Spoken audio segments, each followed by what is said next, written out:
Earlier today, I received an update about the investigation being conducted by our Head of Integrity, Ian Roy.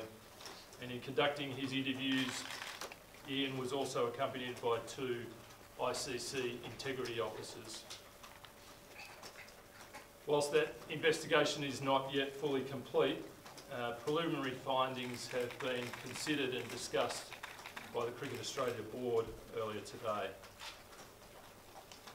The key finding is that prior knowledge of the ball tampering incident was limited to 3 players: Captain Steve Smith, Vice Captain David Warner and Cameron Bancroft.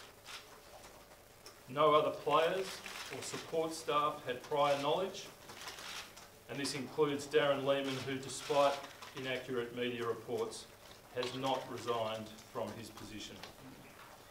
All 3 players who have been reported will leave South Africa tomorrow.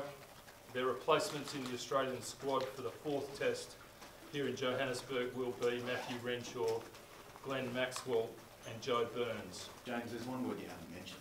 Did they cheat in your eyes? Is this cheating? This is not in the laws of the game. It is not in the spirit of the game. And again, I am cheating though? Angry and disappointed.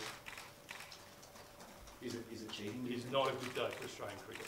I'm just going to pin you down this one, James. You said they've broken the laws of the game. They've broken the spirit of the game. You haven't mentioned the word cheating. Sorry, James. They've broken the rules. Jeff? They've broken the rules. Jeff? Is it cheating? He's answered the question. He's answered it No, 3 times now. He's answered the question 3 times. Is it cheating? Jeff? Well, I asked James Sutherland if he thought what happened with the ball tampering was cheating. Fairly straightforward question, I thought. He mentioned that it was breaking the rules of the game, that broke the spirit of the game, the laws of the spirit of the game. But he didn't say whether he thought it was cheating or not outright.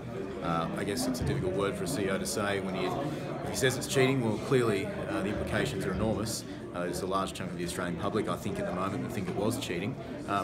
But to avoid the question directly, I thought it was an interesting move from the CEO. But the reaction from back home has been enormous. Everyone from the Prime Minister down has been critical of the situation, and I guess surprised at the premeditated nature of it more than anything. And certainly from the front pages of all the newspapers to the online commentary on social media, there's been instances of calling it shameful, outrage, I guess. So yeah, the reaction's been enormous. What's, I suppose, more compelling about it all is the fact that there are going to be significant sanctions against the offending players, Bancroft, Warner and Smith. And to my mind, Warner appears to be the main instigator of this, and he probably should cop the major penalty. But Smith's the captain, and he's obviously going to face a holiday from the game, as it were, and Bancroft probably as well. So it's disappointing to hear the reaffirmation of what everyone's been talking about, and now we just wait to see how lengthy those sanctions will be.